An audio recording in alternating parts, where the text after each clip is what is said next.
Surat Udhna Laxmi Nagar industrial society પાસે BRTS બસમાં તોડફોડ કરી ક્લીનરને ચપ્પુ બતાવી મારનારની ધરપકડ.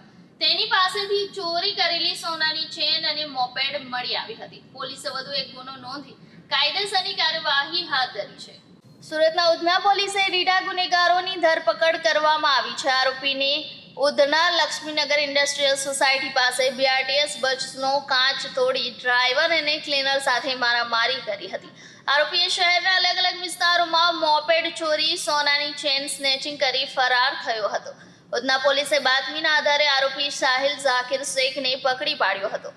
આરોપી ઉધના ગોળાદરા સલાબતપુરા પોણા પોલીસ મથકમાં નોંધાયેલ મોપેડ ચોરી, સોનાની ચેન સ્નેચિંગના ગુનામાં સામેલ હતો. પોલીસે આરોપી પાસેથી રૂપિયા 2 લાખથી વધુનો મુદ્દામાલ કબજે કરી કાર્યવાહી હાથ ધરી છે. દિવસ અગાઉ ઉધના પોલીસ સ્ટેશન વિસ્તારમાં લક્ષ્મીનારાયણ સોસાયટી જે ઇન્ડસ્ટ્રીયલ છે એરિયા, એમાં બીઆરટીએસ બસ સ્ટેશન પાસે બીઆરટીએસની બસ હતી, એમાં એના ડ્રાઈવર સાથે એક વ્યક્તિએ મગજમારી કરી હતી.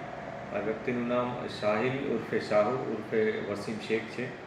એણે બીઆરટીએસના જે ડ્રાઈવર હતા એના સાથે મારામારી કરી, એને ચપ્પુ બતાવ્યું હતું અને બસનો કાચ તોડીને ત્યાંથી નાસી ગયો હતો. પોલીસ આ આરોપીને શોધતી જ હતી. પોલીસે જ્યારે આરોપીને પકડ્યો ત્યારે એની પાસેથી એક રેમ્બો છરો, એની પાસેથી 2 સોનાની તૂટેલી ચેન, એક મોબાઈલ અને એક મોપેડ મળી આવ્યું હતું. પોલીસે આ બાબતે વધુ ઊંડાણપૂર્વક તપાસ કરતાં ખ્યાલ આવ્યો હતો કે આ તમામ વસ્તુઓ એની ચોરીની છે, કે જેમાં એણે મોબાઈલ છે અને એક સોનાની ચેન એ ગોળાદરા પોલીસ સ્ટેશન વિસ્તારમાંથી ચોરી હતી, જે ત્યાં બંને આ ગુના નોંધાયા હતા. આ બંને ગુના ડિટેક્ટ કરવામાં આવ્યા અને સાથે સાથે પૂનામાંથી એણે મોબાઈલ સ્નેચિંગ કર્યું હતું, એ પણ મળી આવ્યું છે. એક મોપેડ હતી, એ પણ ગોળાદરાથી એણે ચોર્યું હતું, એ પણ મળી આવ્યું છે. આવી રીતના કુલ 4 ગુના ડિટેક્ટ કરવામાં આવે છે. આ ઉપરાંત એક વધારાની જે સોનાની ચેન હતી એ આરોપી કબૂલ કરે છે કે એણે HTC market Salabatpura police station વિસ્તારમાં કોઈ જગ્યાએથી ચેઇન સ્નેચિંગ કર્યું હતું.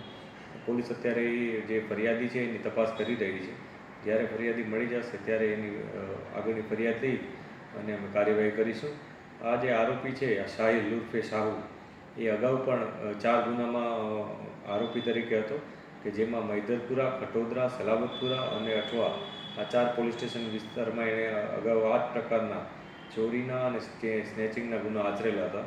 એટલે આ એક રીઢા પ્રકારનો ગુનેગાર છે. એના વિરુદ્ધ જે પણ કાયદેસર કાર્યવાહી કરવાની જરૂર પડશે એ અમે ચોક્કસ કરીશું. સર, કઈ રીતના ટાર્ગેટ કરતો હતો આરોપી, કેવા લોકોને ખાસ કરીને? એ અમે અત્યારે તપાસ કરીએ છીએ. ખાસ તો એણે જે ગોળાદરામાં જે ગુનો આચર્યો છે એમાં એણે ચેઇન સ્નેચિંગ કરી લીધું હતું દિવસના સમયમાં. આ ઉપરાંત એણે પૂનામાં પણ મોબાઈલ સ્નેચિંગ કર્યું હતું દિવસના સમયમાં. એટલે જે ઢળતી સાંજ હોય અથવા વહેલી સવાર હોય એ પ્રકારે એ લોકોને ટાર્ગેટ કરતો હતો. આના અગાઉ પણ કોઈ અન્ય કોઈ જગ્યાએ ગુના નોંધાયા હશે કે નહીં એની પણ અમે તપાસ અત્યારે કરી રહ્યા છીએ.